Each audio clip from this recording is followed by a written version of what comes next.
draft. We're going to be breaking down his pre-draft presser, talking about all the different topics that he brought up, all after this.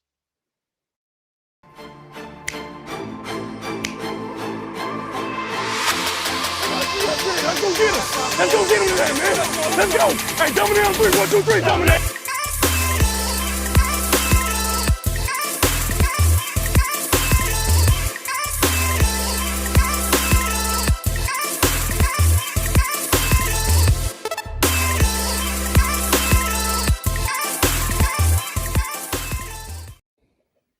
What's going on, everybody? Welcome back to the program. We've got a special guest today, John Chapman, obviously of the 49ers Rush podcast.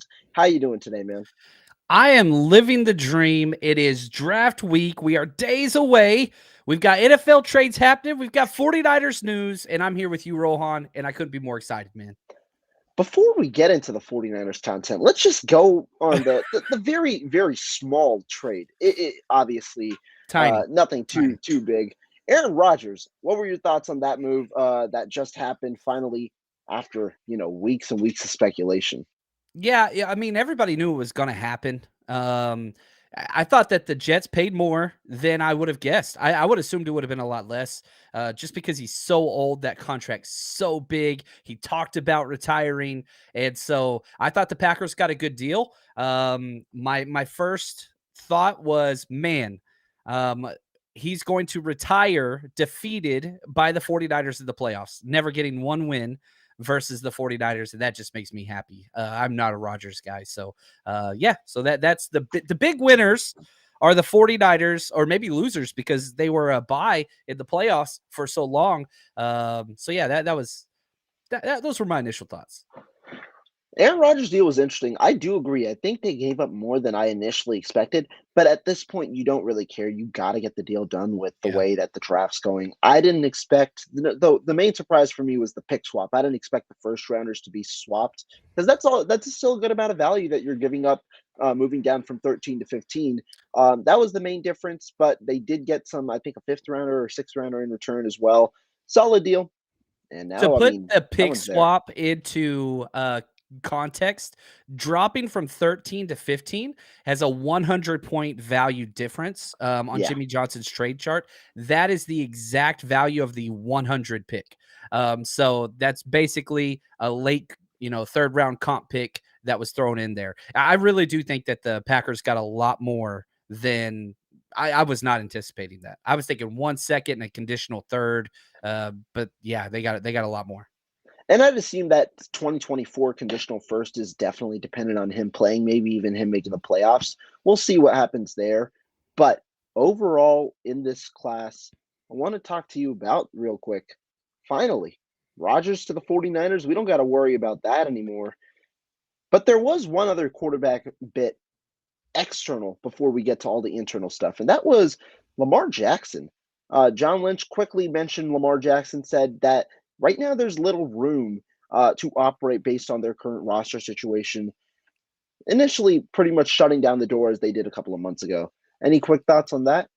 Yeah, I think what was important is how John Lynch basically explained it. Like, look, we've built our roster a certain way with financials, with the way we build, with the way we play, and all those things. And because of that, it completely okay, I'll get an email from somebody that's like, hey, why don't we trade for Joey Bosa or fill in the blank? It doesn't matter who it is. And I'm like, hell yeah, that sounds awesome. The 49ers would be great. But now we have to look at the numbers. 1, what are you going to give up? 2, does the salary cap work? And 3, would the other team want to do this? And almost all of those discussions, probably 95%, get shut down at the salary cap. Niners don't have any money. They have no money. And you're talking about Lamar Jackson, who wants a fully guaranteed deal. You can't fit that. It just doesn't work because of the way they've built it. So all the people that are huge on Kirk Cousins, Tom Brady, Aaron Rodgers, fill in the blank, fill in the blank, fill in the blank. They don't fit financially with the way in which this front office has built a team. That's why those things aren't going to happen. I agree. And the other thing is, one thing Lynch alluded to, not only with free agency, but also the draft. And he talked about it when talking about Brandon Aiyuk, which we'll get to, is you don't worry just about year one. Remember, this is you're giving up a 4 to 5 year extension to a guy like Lamar Jackson. You have to worry about future years as well. Year 2, year 3, year 4, year 5, and how the cap figures out there. The 49ers are already in somewhat of a cap crunch next year. Lynch alluded to we're going to have to figure that out when presenting an extension to Brandon Aiyuk because you do have a couple of situations to figure out. Nick Bosa, that cap hit in the next year next year is going to be a little higher than you'd anticipate, understanding he's going to command such a high salary in general on an average value.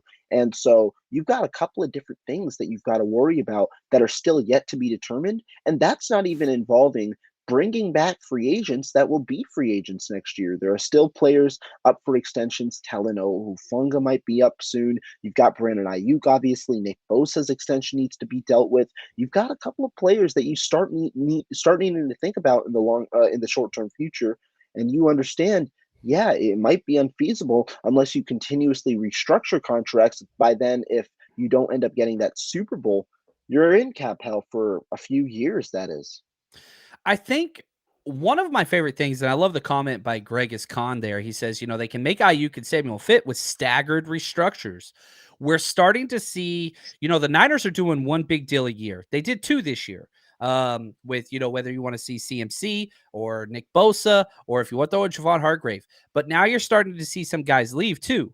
We saw Laken leave a year ago. We saw Jimmy Ward just now leave. So as long as you're sticking with this cyclical, kind of revolving door. I hate that term, but good guys are leaving, but you're replacing with new young good guys as well. The rookie contracts will off balance. And so it's going to be difficult. It's the longer you continue to do this, especially with void years, the more difficult it's going to be. But for the near future, I think that the 49ers could continue to juggle this fairly well. We'll have to see what happens if no players leave. Let's just say hypothetically, which this would be a great problem to have. Let's say Trent Williams plays for another 3 years. I don't think that's very logical. I don't think it's going to happen. But if he does, that's awesome because you've got the best left tackle of football. But those numbers are going to be kind of tough to juggle eventually. So if some of those players do start kind of retiring or moving on or whatever, that's going to be some of the relief to keep these wheels churning, to keep that window open, so to speak. Right. And even if it's not necessarily restructures, when you talk about Deebo Samuel and Brandon Aiyuk, Greg Khan's right in that you could stagger those contracts because Samuel's deal ends in 2025. You're not going to likely be able to move him. You can't move him this offseason. Really tough to pre-June 1st next offseason. But before that final year of his contract, that's when I think you can consider moving Deebo Samuel. And for Brandon Aiyuk in his contract, you can think about it as if next year will be the first year of his deal. That cap hit can be lowered, and then in 2025, when it starts to get higher, that's when you can move on from Deebo Samuel and have that one significant wide receiver contract while trying to replenish that value in the draft. Yeah, and we saw, about the Deebo trade possibility in the future. You saw that with Tyreek Hill. You saw it with Devontae Adams. These vets that were on the last year of their big deal wanting to get that third deal. And Deebo fought for a 3-year extension. He got it, and I'm happy for him. He deserves to get paid. But yeah, I think that's where those numbers can start to play into your advantage. And we'll just kind of have to see how Deebo's career goes. I want to keep him. I want him to be a lifelong 49er. But in the modern NFL, those things are tough to do. But I'm not stressed. I'm not stressed about the Aiyuk and Deebo deals for this year or next year at all. I would love to have a prop bet where I could say, what are the chances Deebo and Aiyuk are both on this roster for the next 2 years? I'd freaking lay down the farm, man, because the numbers back up. And why would you get rid of one of your stud wide receivers when you have all these young quarterbacks? Yeah, why would you make it harder on them? That doesn't make sense. And that's why initially I was a proponent of the Deebo Samuel extension. I know a lot of people weren't necessarily as high, and I shared the reasoning behind it. Samuel was going to have some level of regression after such a significant year in 2021.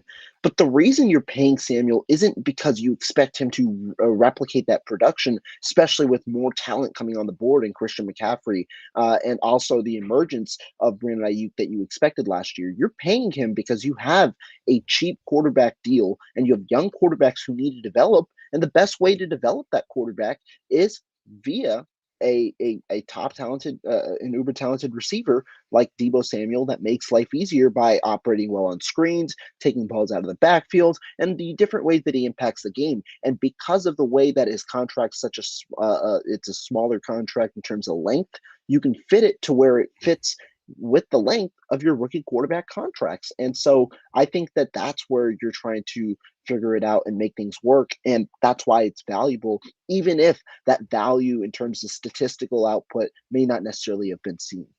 Yeah, it's I'm very impressed by what the Niners have done because they haven't done the Rams, all right, we're all in. If we don't win it this year, then it's all for naught. And then they won it, which congrats to them. It was close. They got a lot of help, but like the Niners are going to be relevant for a very long time. The fact that they've done what they have done, 3 out of 4 NFC championships without a top 5 quarterback, like even close, that's crazy to me because the roster, the skeleton it's fit. If you could just get that quarterback position figured out. We got 3 young chances, 3 swings currently on the roster with Darnold, Trey Lance, and Brock. If one of those guys just take that huge leap forward, man, this could be a dangerous team for a long, long time.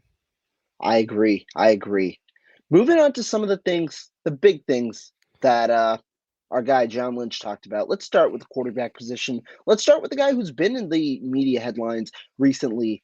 Last week, Ian Rappaport reported that the 49ers have been fielding calls on Trey Lance, haven't really amounted to much.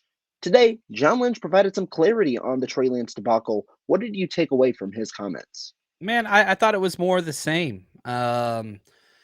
Everybody in the media wants to blow this out of proportion, and I just don't see it. I can't find legs to it. John Lynch said, we've been really honest with Trey. We're taking calls on pretty much everybody except Bosa. We'll talk about that later, I'm sure. But he says, I fully expect Trey to be with our team. And, I keep going back to this same concept, and John mentioned today, we needed 5 quarterbacks last year. Why in the world would you be in such a move to get rid of one of those quarterbacks for what? A second round pick? That makes no sense to me. The 49ers need quarterbacks more than any other franchise out there in the NFL currently. Because one, Brock Purdy, we don't know where he is. So I don't know. I didn't take this as, oh man, they're actively shopping and whatever else. I just don't get that. I 100% don't understand that. I don't know. I agree. And when we talk about Lance, I thought it would be irresponsible. Me and Marco said this last week to move on from Lance before giving him the opportunity to compete when you understand what your quarterback room is like. And John Lynch even acknowledged today that a part of the Lance discussion is also due to Purdy and right now the uncertainty in regards to his health. The 12-week mark would provide more clarity, but that's in June. You don't gamble on it a month before and understand what your quarterback situation might look like, because even if best case scenario it's that 6-month timeline and Purdy's back by week 1, you still have a significant portion of practice, if not all of practice in the offseason, where you're not rolling with Purdy, and you need 3 healthy quarterbacks. The 49ers aren't even at 3 healthy quarterbacks right now. They need to add to their quarterback room with a rookie or an undrafted free agent. Is it the smartest option to go into the offseason hedging your bets on Darnold and 2 rookies or undrafted free agents? I don't know if that's the smartest thing for a team to do with the situation the 49ers are in being the second most favorite to win the Super Bowl this year. Yeah, the NFC continues, and we see this today. You look at the top quarterbacks in this league, I would argue 9 out of 10 of the top quarterbacks are all in the AFC. I mean, it's that big of a disparity. It's huge. And so you look at the NFC, it's a 2-horse race. It's just 2 teams, the Eagles and the 49ers. I don't consider the Cowboys to be there with their head coach. And, the Vikings, I have no credibility whatsoever for that franchise either. Maybe they take strides, whatever else. You talk regular season records. Don't care, don't care, don't care.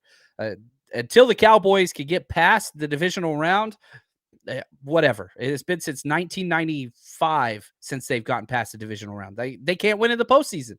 Why? Coaching decisions from top down. Jerry Jones percolates that entire franchise, and it's just a bunch of bad choices. And so, like, the Niners have this pass, so you have to seize this opportunity. Why in the world would you jeopardize that by trading the one healthy young quarterback that you have on your team? Sam Darnold's healthy as well, but it's hard to get credence to this. It really, really is. And, I see the comment in there from TC just talking about how this is so stressful and the Trey Lance and all that kind of stuff that's going on. Let me just say this. None of this is coming from the 49ers. This is coming from outside, whether it's national media, local content creators that are trying to create drama to get it's clickbait stuff, right? And so, like, I just constantly say, man, if you are one of those people where the drama and the stress like start to affect your fandom and your enjoyment, man, protect that stuff. If that's who you are, don't allow that crap into your podcast, whatever, YouTube views, whatever. Like, protect that. Some people love that, but protect your fandom like that. Like, don't let people steal your joy. You should be happy to be a Niners fan right now. We are 3 out of 4 at NFC championships. This is a great time to be a Very 49ers true. fan.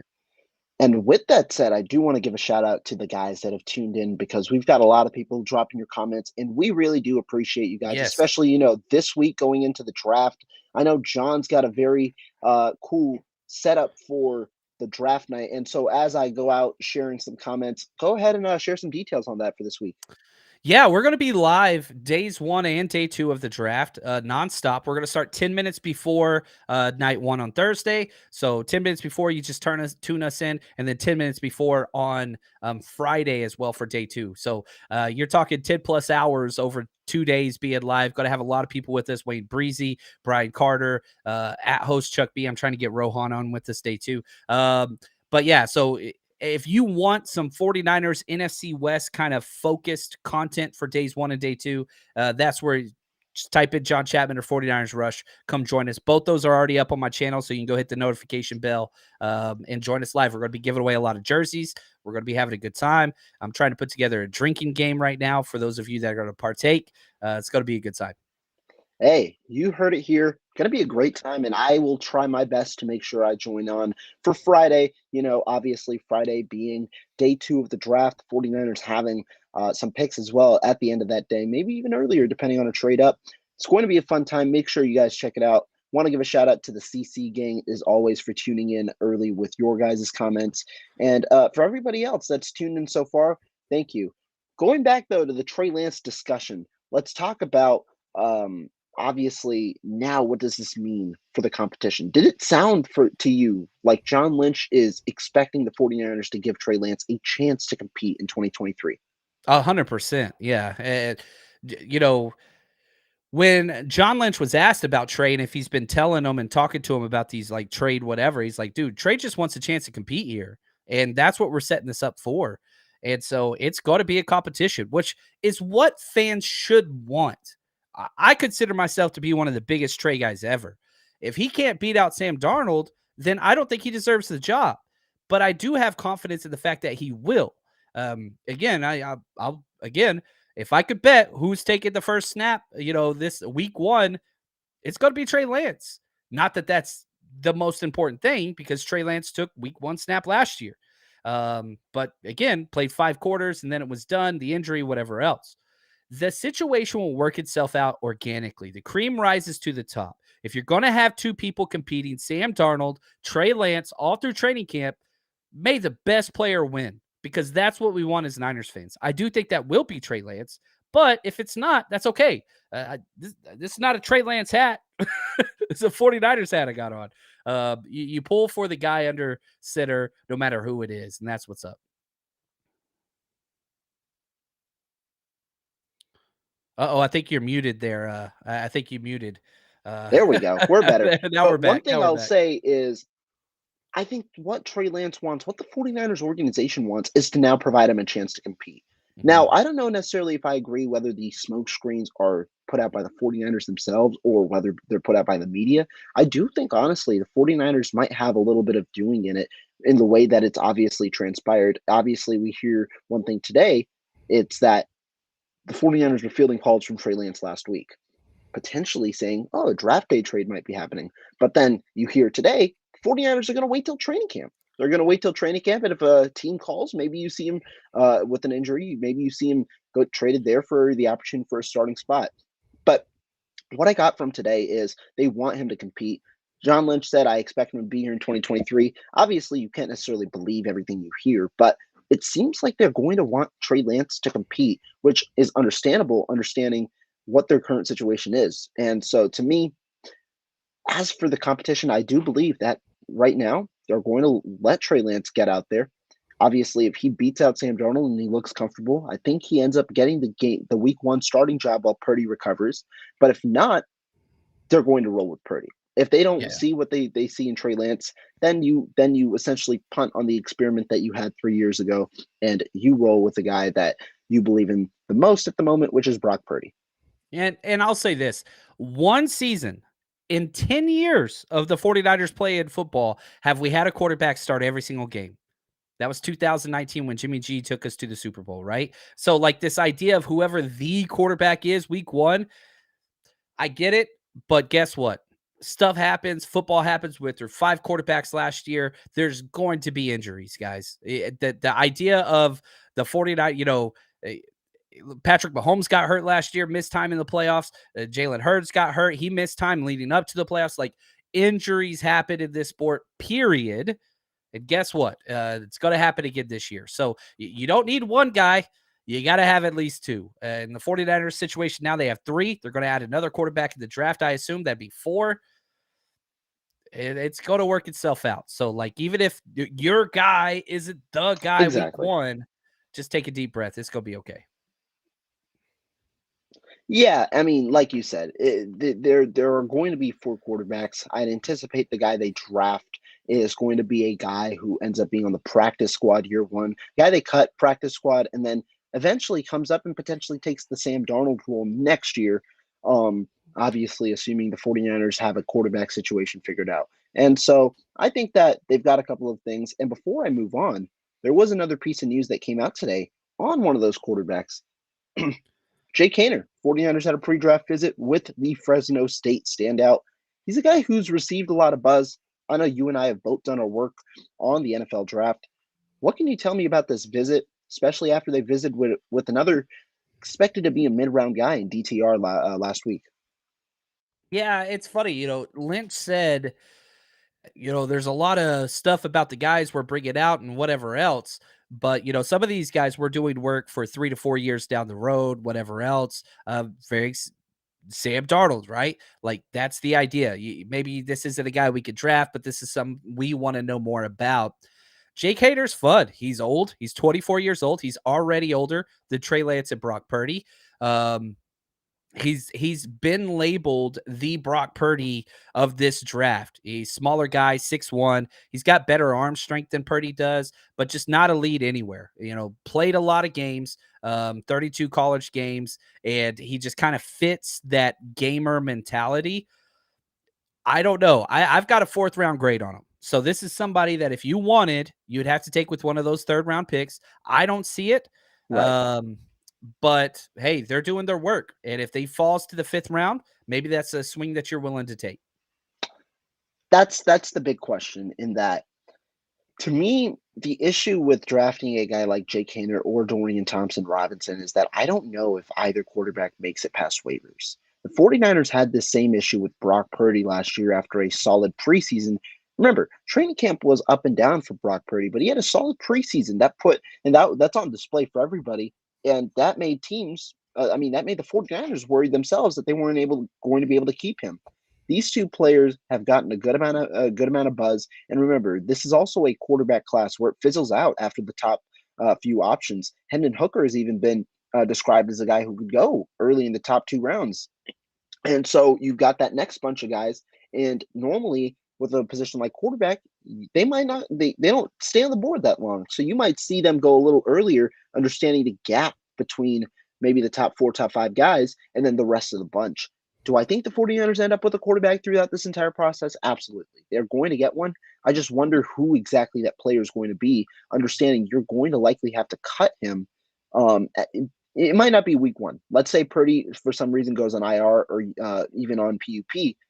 You're still going to have to cut him. It might not be week 1, but you're going to have to cut him at week 4 or week 8 to create that roster spot. And I think that you've got to understand that if you want to keep this player, whoever you're investing a pick in, it Right. depends on what that player's got to be. And so you might look to take value at another position where the board might favor out as well.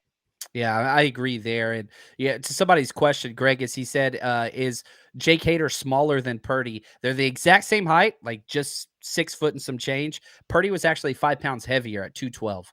So Purdy a little bit thicker than Hader, but they're almost identical as far as body types go. Yeah, that's true. And I like this question here. Why use a pick on a player you have to cut? Now, it might not seem like it, but especially for teams in a situation like the 49ers, where your roster is already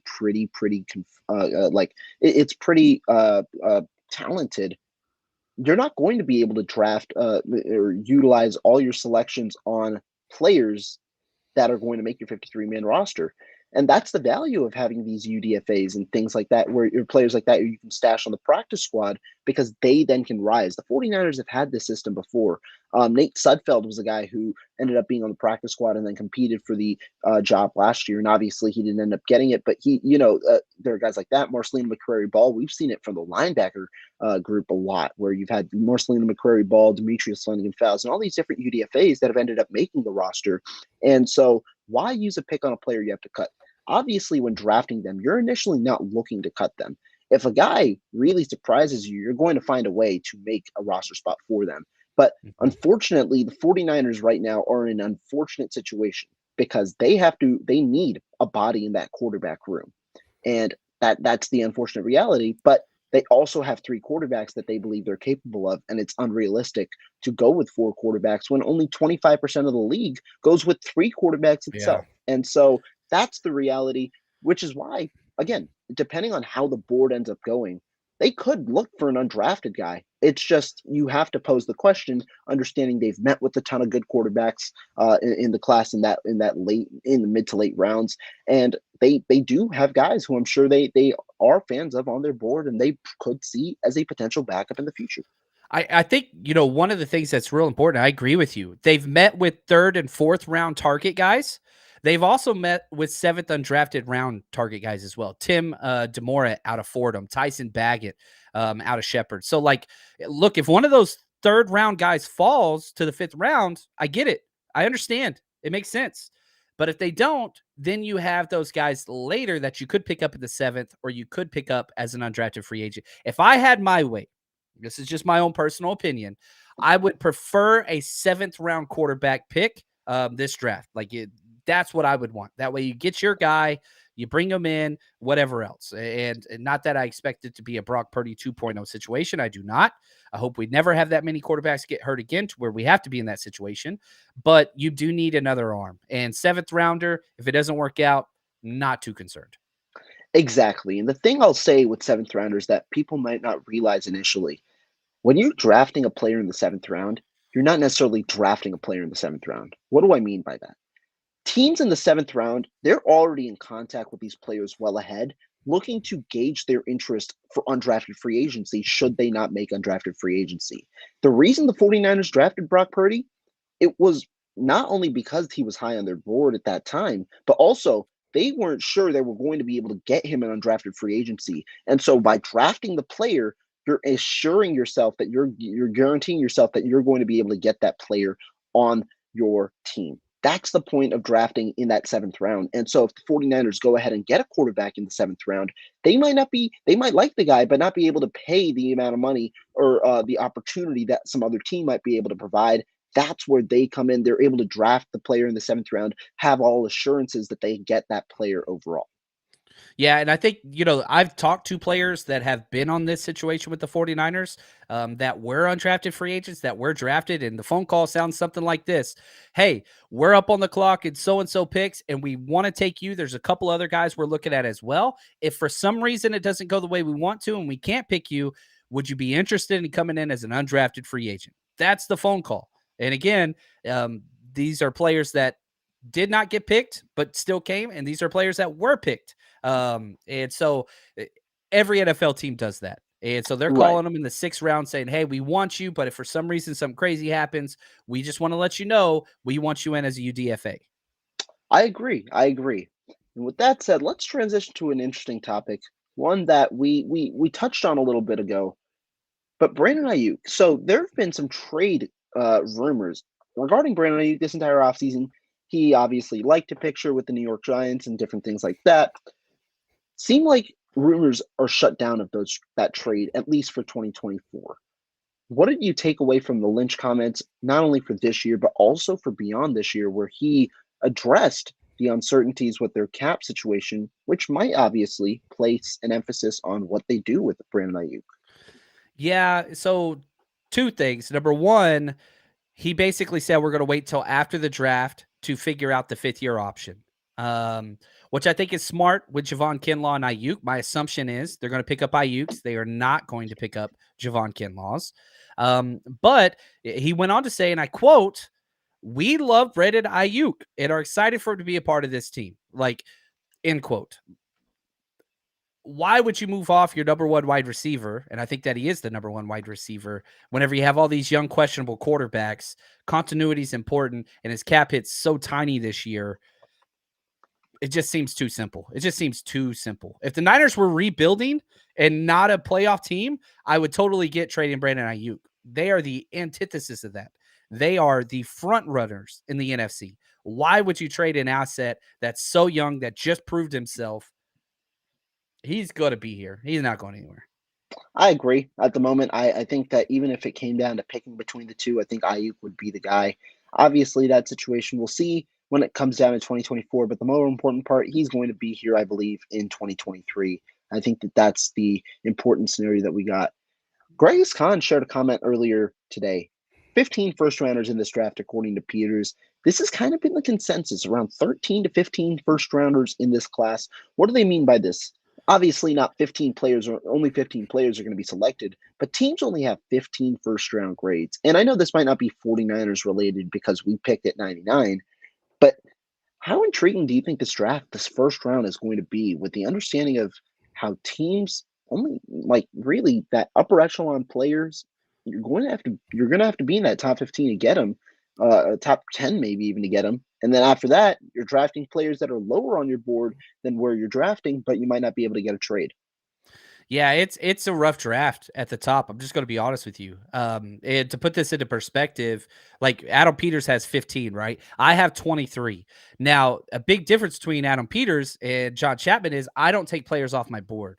So if I watch a player and grade a player, I'm keeping them on there. So for the 49ers, they're taking players off that don't fit their zone scheme style. They're taking players off that don't do their, defensive zone style, not 3-4 type players defensively, right? So, like, that's the difference. And again, if we're putting Aiyuk in this draft, he's my number 1 wide receiver. So people are like, oh, we could trade and just get another wide receiver.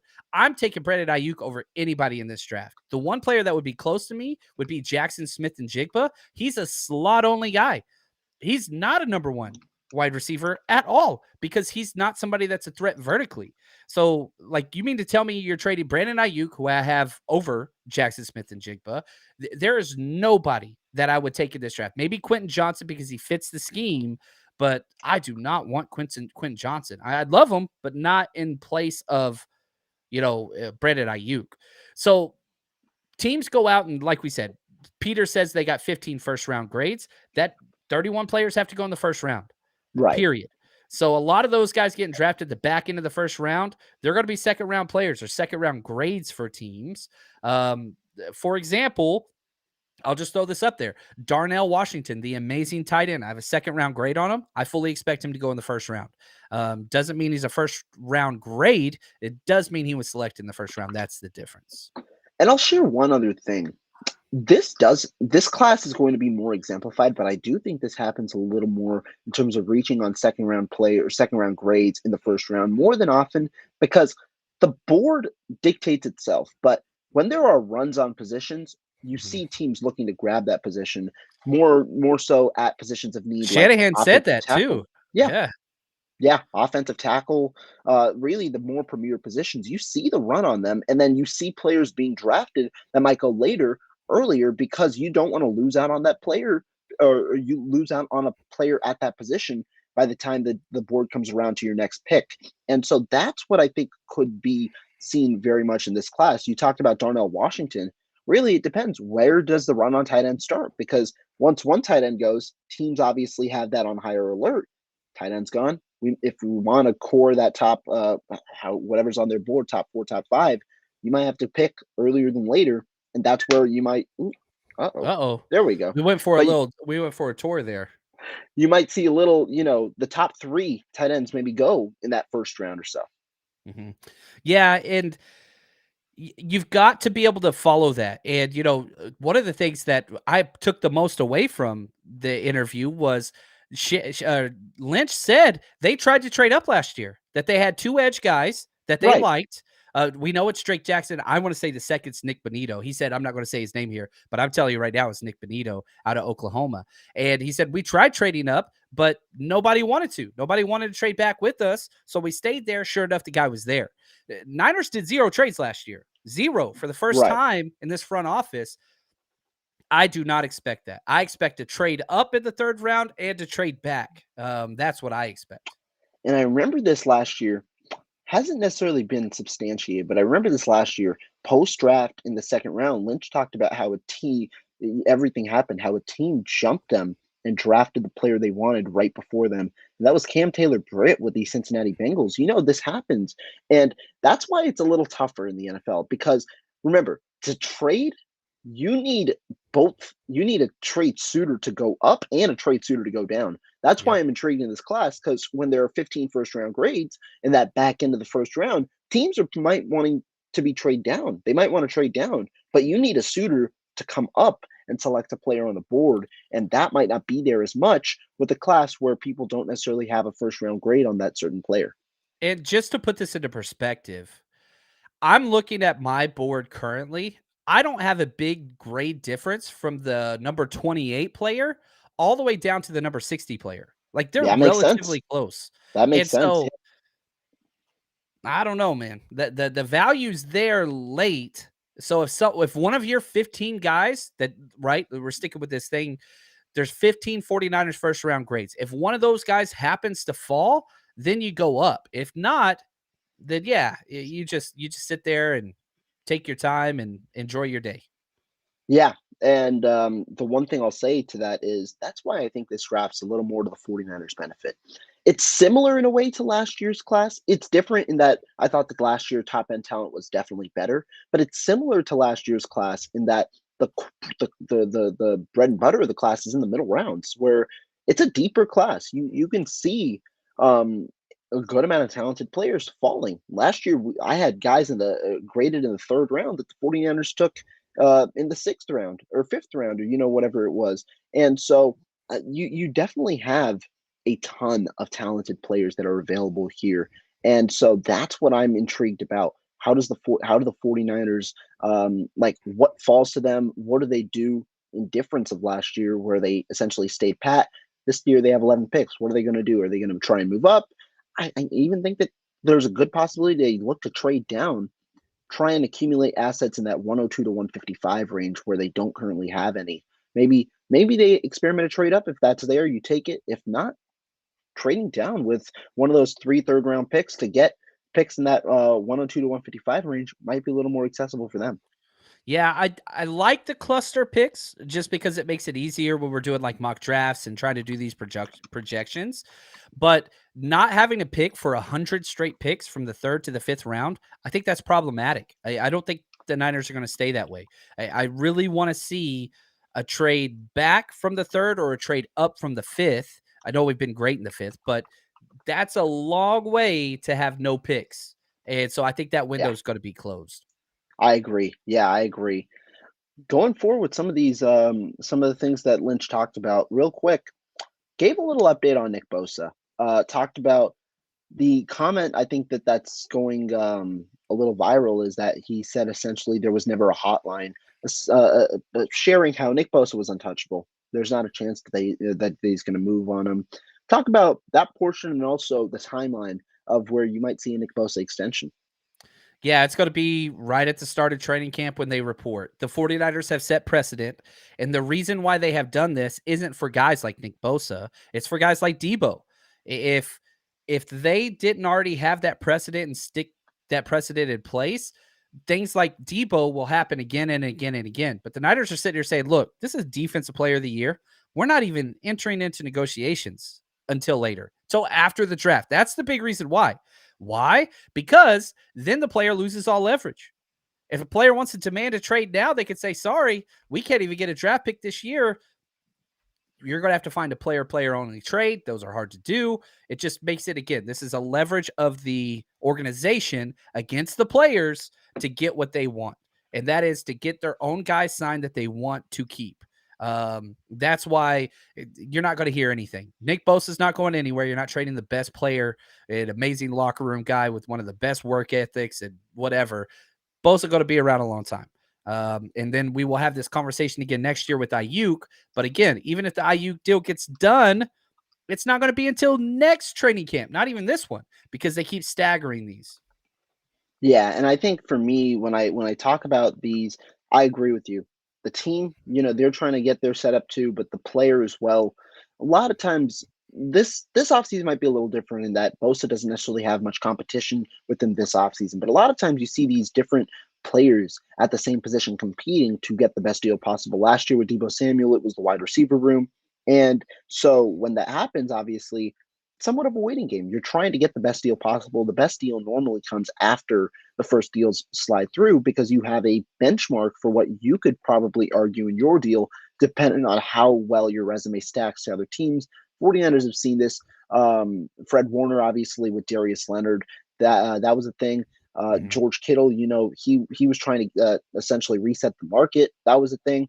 Trent Williams obviously had his deal, and I think David Bakhtiari had his deal as well around the same time. That was a thing. And then obviously last year, Deebo Samuel and the three other wide receivers from that class that all got paid. That was also a thing. So it's definitely the two different things.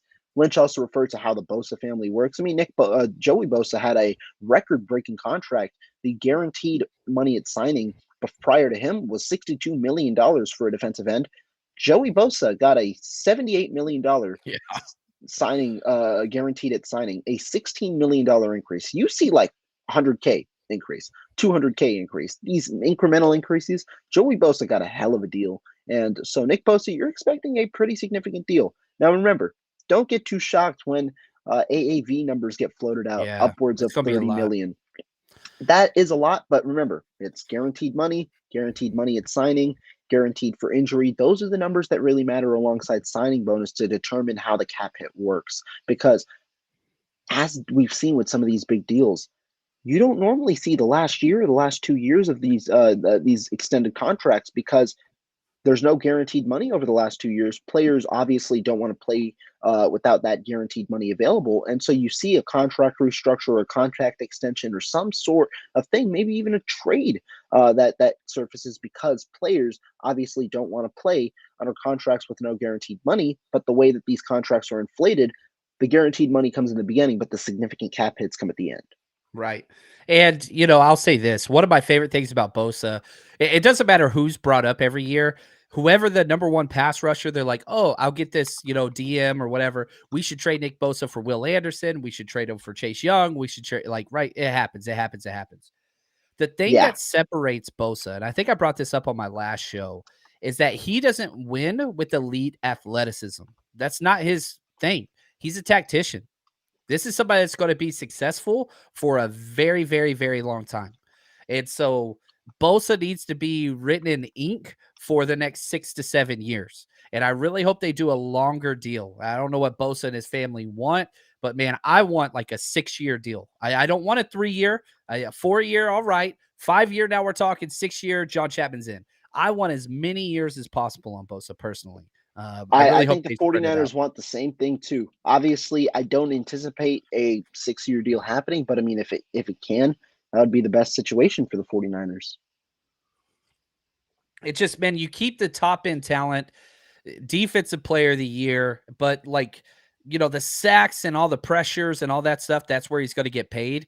But I don't know of another player. Cameron Jordan's probably the closest thing that I can come up with that is as good in the run as he is in the pass. And he's way better against the pass than Cameron Jordan is. And Jordan's like an all decade player. That dude's awesome Right.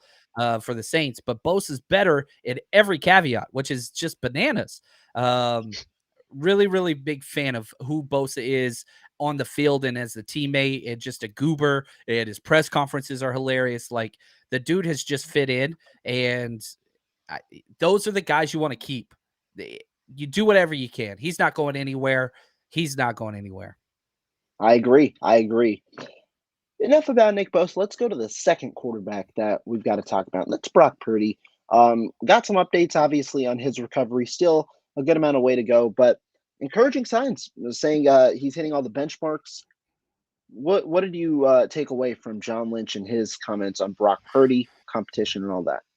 Yeah, I mean, this is, three separate things that we've seen of Brock Purdy in the past, like 48 hours. He was at the A's game. I'm sorry. He not the A's game. I'm sorry. He was at the The Giants game. I Giants game, apologize. yeah, I'm gonna get canceled for that one. But that was awesome. No brace, waved, high fived, whatever else. Then he was on the Kelsey Brothers podcast, which I think I got a lot more from that than the John Lynch thing. And then you had Lynch saying that he looks good. But the constant thing I keep saying, and the doctors and the team and Purdy all keep saying the same thing, that first week of June, that's that 3-month check-in where they go back in, and that's where the next timeline's set. And what's so important about all of this? Why would you trade a quarterback 5 weeks before the checkup? Like that. And so this is just a wait and see approach. But the one thing that we do know for sure, he is not behind schedule. There have not been any setbacks.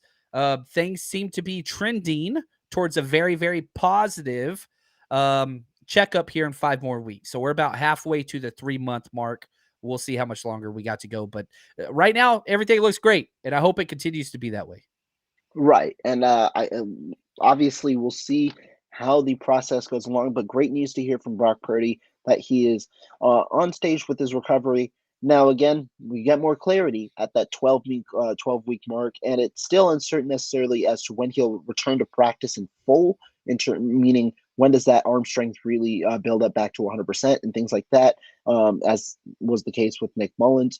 If it's 6 months, it puts him around week 1. Does he play week 1? That's the uncertain part. I'd assume at the moment, no, based on not only that it quite literally is the week going into week 1, but also we've heard major media people such as Matt Barrows and others also suggesting that Lance right now seems like the favorite to start week 1. That discussion, though, we wait and see in the offseason. Wishing all the best and hope that a competition can arise if possible. Yeah, that's the goal. I mean, it's having 2 good quarterbacks or 3 good quarterbacks, that's okay. No problem with that whatsoever. So the 49ers have options currently. They're all cheap. They're all cheap. That's what's important. And so if one of them can take the reins, that's going to be awesome. But yeah, we just got to wait and see. Let it play out. Let it play out. One thing I do want to mention, Ark Armstead. So he talked as well today. He said how a move to edge rusher hasn't been discussed. Now the 49ers signed Javon Hargrave. Talk to me about the idea of it, your idea on how realistic it is, understanding the 49ers added at defensive tackle rather than defensive end this It's offseason more. Yeah, it's the deepest position on this team. It's the deepest position on this team. And if you remember last year heading into the initial 53-man roster, the cut downs after preseason, we had 4 defensive tackles injured. We were picking up guys off the streets. And so definitely a reactive kind of, going against that. But now, I mean, your starters are Hargrave and Armstead. That's incredible. Then your backups are Javon Kinlaw and the guy who started last year for us, right? Out of Pitt State. So, like, you've got those 4 guys. You have Kalia Davis, who you drafted the 6th round. He's coming back. You signed Ty McGill. I mean, the Niners are set at defensive tackle. They're just completely set there. And anything you get from Javon Kinlaw is just gravy now. He could be a rotational piece that comes in and just be fine. But you have two defensive tackles that, if you look at the last 5 years, it's pretty damn hard to find anybody that got more snaps than them. And Eric Armstead, who was banged up a little bit last year, but if you look at the last 5 years as a whole, that dude went 4 straight years without missing a game. Javon Hargrave missed 1 game his whole career, I believe. So you're talking about these guys that just take a lot of snaps, and, the Niners rotate a lot, but gosh, it's going to be great having the strength at that position instead of just being so vulnerable. Yeah, I agree. I definitely agree on that portion of it, right? In that right now, I think they've got all options on the table because normally we haven't had the flexibility at defensive tackle. Granted, Ark Armstead has looked pretty damn solid at defensive tackle when he's been on the field. But to me, I think you have that option. Defensive tackle right now is a stronger position for the 49ers with the depth they have. Not maybe even with the high-end talent with the top 2 guys, but with the depth they have, you've got a lot of options possible. Nicholas Yeah. Para. Go Oh, ahead. the Godfather. Hey, appreciate the super chat here. Hey, John and Rohan, great to see you guys collaborating. Last year, we were all Vegas bound for the draft. Do we know where the draft is next year? Are we going? Because we are going to see pick 32 live. Now, I know this year's in Kansas City. If I will check right now where the 2024 NFL draft is going to be, but that would be an interesting one, obviously. And it seems, okay, it's going to be in Detroit. Yeah, I don't like it. That'll be an interesting one. I don't like it, but that's okay. Yeah, I was planning on being in Kansas City this week. We had a venue set up and everything, and we were already starting to reach out to players and all that stuff. Like last year, we had Fred Warner and Elijah Mitchell come out in Vegas, which was awesome. But we'll see. Maybe I'll reach out to Demo because he played up there. Demo and Ambry Thomas are both from rival high schools up in Detroit. I didn't think about that, but I'd like to be there. That was just such a cool event. So. Are you going this year to Kansas City? No, when we did the CMC trade, I went ahead and backed out everything. Sense. We didn't have the pick. Yeah. So, but next year, hopefully for the first time, we'll have a first round pick in a while. So that'll be cool. I miss it. Yeah. But hey, John, it's been a very fun hour here talking with you. A lot of different topics, and I mean, the most exciting part's the draft is just 3 days away. I know the 49ers, we've got a lot to talk about there, but I'm very intrigued to see how this draft overall goes along. Yeah, it's going to be fun, man. I'm excited. Rohan, you're the best there is, man. And it's always fun just hanging out and talking. So thank you for your time, man, and for letting me jump on with you. This is fun.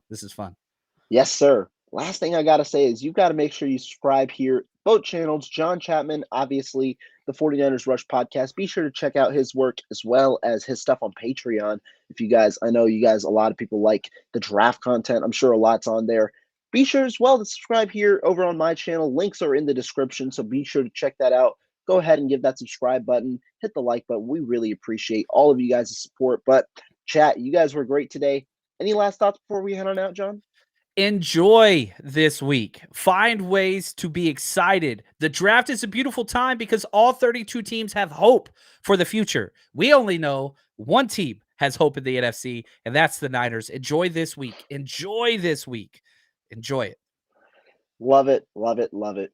Guys, that's going to do it all for today. Be sure to stay tuned because we'll have some more content coming out soon, especially on the draft. Stay tuned for John's show Thursday and Friday. But we'll see you guys next time.